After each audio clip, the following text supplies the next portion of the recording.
一個家庭最可怕、最可悲嘅唔係冇錢，而係家人之間嘅精神虐待。精神虐待其實同家暴一樣令人痛苦㗎，會令人想逃避。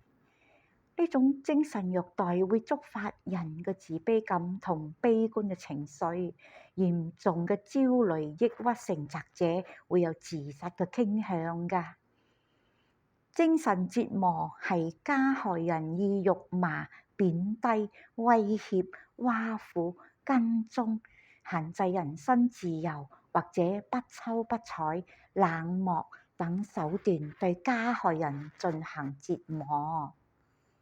使受害人產生屈辱、恐懼、無助、自卑、極度痛苦等心理反應。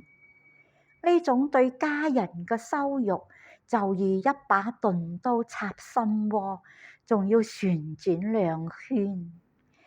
一個家庭中，如果常常出現抱怨嘅話語，咁呢個家就唔會溫馨，